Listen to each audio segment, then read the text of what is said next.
Il y a des femmes qui savent nager, d'autres qui se noient à la première brasse, d'autres naïves qui s'accrochent à une planche trouée, d'autres qui préfèrent dormir toute leur vie, et celles qui avancent malgré les tempêtes, les ouragans, les cyclones, celles qui marchent d'un pas léger, celles dont la vie est un rêve éveillé et celles dont les nuits sont un cauchemar sans fin.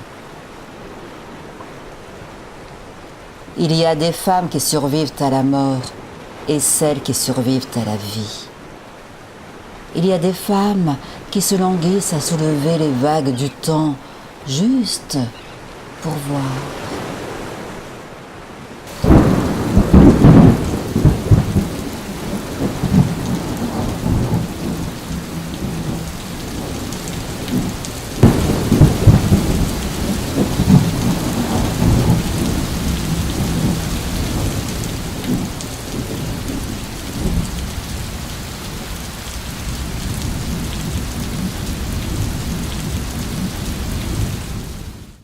Lisa scrute son reflet dans son miroir. Le soir tombe sur une journée sans couleur, un jour blanc, ni heureux ni malheureux. C'est décidé. Ce soir, Lisa veut des couleurs pour la nuit qui s'annonce. Rouge sang la bouche, noir l'eyeliner, blanc opaline la peau de ses joues. Tout redessiner, s'inventer, souligner, remonter les sourcils, très important les sourcils, enfiler sa chemise léopard dégotée au vide-grenier de Pigalle, se contentionner pour entrer dans sa jupe en cuir noir, faire entrer ses pieds dans les escarpins du siècle dernier hérités de sa mère. Oh, oh, oh, une mèche rebelle vient lui barrer le front. Oh zut, qu'elle y reste. Elle lui rappellera que tout n'est pas droit, carré, tiré au cordeau. La rébellion est sur son front. Rébellion, rébellion, rébellion contre le temps fugace. Une heure a passé, une horloge a sonné. Des tic-tac se sont égrenés. Au loin, une cloche a carillonné. Soupir. Lisa est devant son miroir. Elle n'est pas satisfaite de son maquillage, elle a l'impression d'un replâtrage. Finalement, il révèle son âge avec une cruauté cinglante. Non mais vous avez vu la tapisserie à fleurs dans mon dos? Fond marronasse, fleurs roses, estampe japonaise style vintage, comme on dit maintenant, non. La réalité, c'est que maman a choisi cette tapisserie en 1973. Et voilà qu'elle est devenue mon décor naturel. J'habite un vieil appartement. Qui appartient à maman. Un minuscule 2 pièces. 2 anciennes chambres de bonne reliées entre elles au dernier étage d'un immeuble de Pigalle. Juste à côté du Moulin Rouge. J'habite au-delà des toits de Paris. J'habite une vue imprenable sur des tuiles ardoises, des conduits de cheminée briques et des gouttières zin. J'habite le tambourinement intermittent d'une pluie acide qui tombe sur la petite fenêtre de toit qui éclaire ma chambre. Ce son ne m'agresse pas, au contraire. Il me réchauffe le cœur et me berce gentiment. J'habite la mémoire de maman. La mémoire de maman est partie en lambeaux. Pour rien au monde, j'abandonnerai maman dans un centre spécialisé. Sa présence me réchauffe, même quand elle est absente. Maman passe ses journées dans son fauteuil à bascule, une petite radio collée à son oreille. Des chansons du début du siècle dernier la bercent. Ses yeux sourient aux anges et sa bouche fredonne un murmure permanent. Quand la nuit tombe, j'allume sa lampe de chevet sur laquelle je pose un châle, vestige d'une époque souriante. Je lui mets sa chanson préférée. Et aussitôt, C'est un soleil intérieur qui vient illuminer son visage. Cette chanson, triste à crever, je la chante tous les soirs au sanglier bleu. J'habite les talons aiguilles de maman. J'habite mes barésilles, mon manteau léopard et mes larges bracelets qui font bling bling. J'habite notre sofa usé où mes rêves de jeune fille se sont endormis. J'habite la nostalgie des amours enfouis, des amours gâchés qui se sont fait la malle à l'autre bout du monde. J'habite la mélancolie des amours violentes de passage. J'habite la ville lumière où mon cœur s'est éteint. Je cherche frénétiquement l'interrupteur aveuglé par mes larmes imbéciles.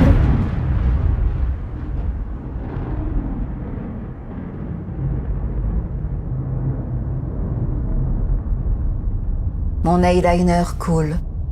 Et en voulant le nettoyer, j'ai tout étalé sur ma figure. Voilà, j'ai la gueule d'un clown triste, mal maquillé. Lisa. Je suis Lisa, devant son miroir piqué de taches de vieillesse. Miroir. Mon beau miroir. Je trempe mon coton d'eau démaquillante. Fini le fond de teint. Fini les enjolivures, les fioritures, me voilà nue, brute de décoffrage. D'instinct, j'ai envie de détourner la tête. Alors c'est moi ça, c'est insupportable. Allez, ne sois pas si dur avec toi-même. Je relève la tête avec douceur, comme pour m'apprivoiser à ma propre vue. Mais non, oh, ce n'est pas possible, je ne me reconnais plus. Où suis-je passé? À quel moment me suis-je perdu de vue? Sur quel chemin me suis-je égaré? Allez, pas d'apitoiement, allez, on recommence, allez, allez! Des petits coups d'œil rapides à la dérobée, puis un plus long, et encore plus long, jusqu'à ce que mon œil s'habitue à son propre reflet et me trouve acceptable. Non mais tu t'entends? Acceptable! Acceptable! Acceptable par qui? Par celui qui s'est barré sur les océans? Ou l'autre, au Brésil? Ou encore l'autre, à Vladivostok? Ces hommes qui n'avaient désiré qu'une poupée dans leur lit. Tu n'es pas une poupée. Tu n'es pas une marionnette à la merci d'un regard désirant pour être désiré.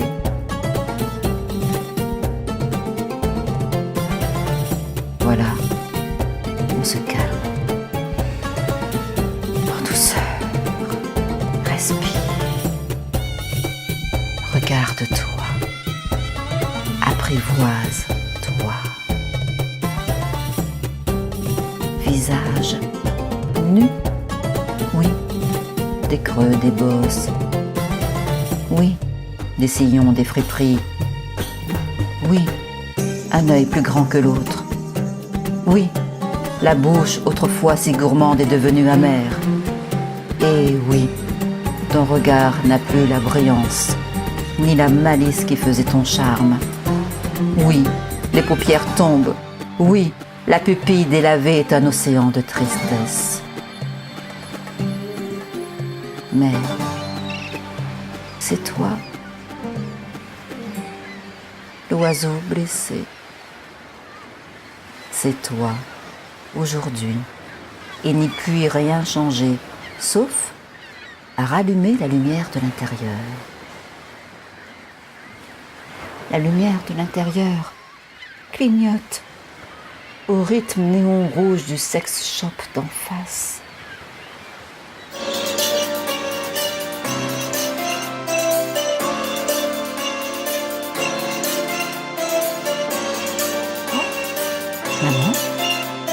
Tu chantes?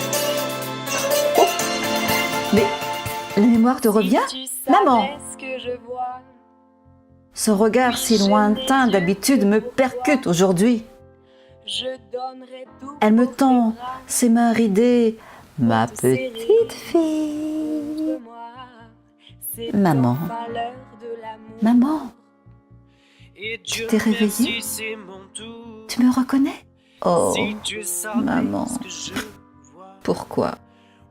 Pourquoi j'ai cet espoir absurde de te voir revenir? Chante avec moi, ma chérie.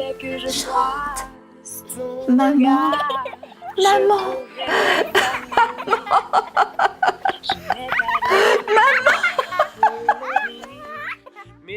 Et nous voilà, maman et moi, tournoyés dans la chambre en chantant à tue-tête.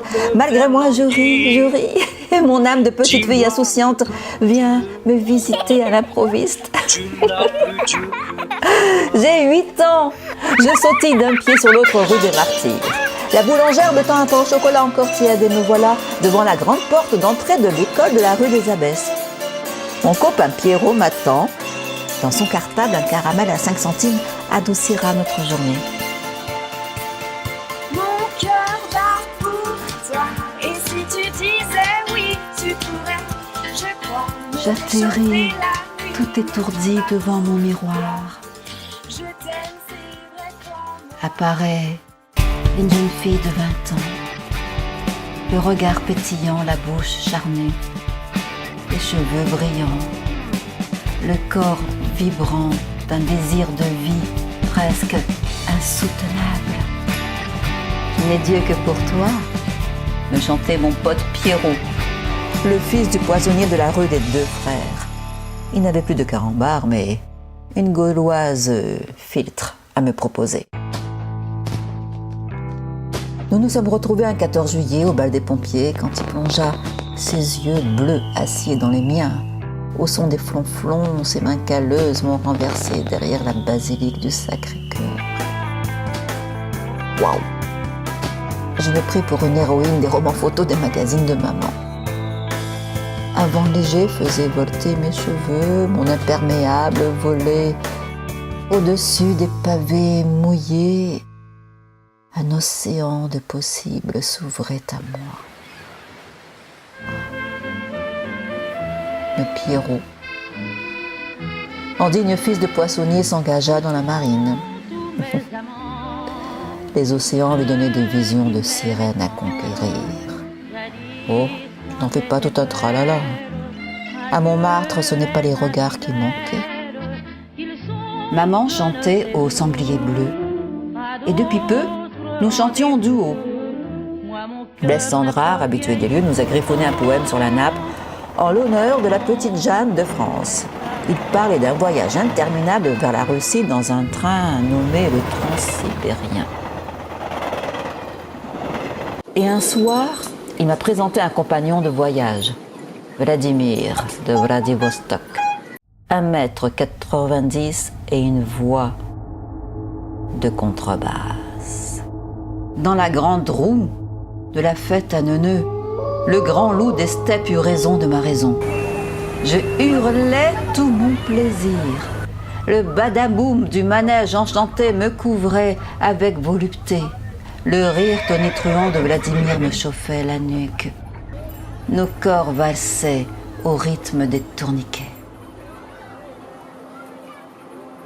Un lundi, un 6 février, à 5h42, j'ai raccompagné Vladimir à la gare du Nord. Une Natacha et un bébé tout neuf l'attendaient là-bas dans les neiges de Vladivostok. Comme Montmartre résonnait dans le vide l'année qui suivit, maman prit sa retraite, s'installa une fois pour toutes dans son rocking chair et je pris sa place tout naturellement au sanglier bleu. J'adaptais mon répertoire à la nouvelle clientèle. Des touristes de toutes nationalités remplacèrent les artistes bohèmes et désargentés. Et me voilà, femme fatale de 35 ans. jouant ses dernières cartouches. And in this heart Sophisticated lady. burned a flame. Je fuyais les regards A insistants flame des hommes that avides et sans flickered scrupules. one day C'était trop facile et dégradant. and away. Le mois d'août arriva. Et avec le mois d'août, la chaleur. With disillusion Le regard sombre, la peau de velours, le beau Carlos, brésilien de son état, m'invite à sa table. Un verre après l'autre, je suis vite devenue l'esclave consentante de sa beauté. C'était du venin à l'état pur, ce type-là. Je me liquéfiais dès que son regard me frôlait. Si je vous disais, il m'a offert une combinaison en latex, trouée à des endroits risibles. Oui, risibles. Il m'entraîna aux Folies Pigalle, enchaîné à des anneaux, bâillonné d'un foulard de soie, mais je n'avais pas le choix. C'était ça, ou rien, j'y prenais même goût. Même si parfois, je trouvais tout ça ridicule et même pathétique. Il m'ordonnait de garder mes fossiles pour dormir. C'est dire. J'aimais cette mise en scène, ridicule, violente. C'est horrible à avouer, mais oui, je l'aimais. Je l'aimais parce qu'elle me dépassait. J'étais devenue un animal. Oui, je touchais l'animal qui était en moi. Animal. J'étais animal. Un simple coup de téléphone rappela Carlos au Brésil. Hop, du jour au lendemain. Envolé de Carlos. Et je restais sonné sous le pavé toujours mouillé. Le sevrage fut long et difficile. Je ne supportais plus un seul regard masculin. La hargne, la colère, l'amertume, l'abandon me dessinèrent de nouvelles expressions. C'est enfin l'heure de l'amour. Pendant tout ce temps, Et Dieu maman a merci, pris c'est l'habitude mon tour. de me chantonner. Si tu savais Je ce que n'ai je Dieu que pour oui, je toi. n'ai Dieu que pour toi. Je n'ai Dieu. Pardonne-moi, que pour je toi. m'égare. Dès que je crois Le filet de sa ton voix regard, suffisait je à me pourrais réchauffer m'évanouir. et m'empêcher de Je pleurer. n'ai pas les mots pour le dire. Peu à peu, Mais si j'ai su te son regard séduire, s'est effacé dans des brumes à lointaines. quoi bon me faire languir? Où sont passés tes Dis-moi yeux, maman, quand tu me perdus, tu dans la n'as vague. que Dieu que pour moi. perdus, dans le vague.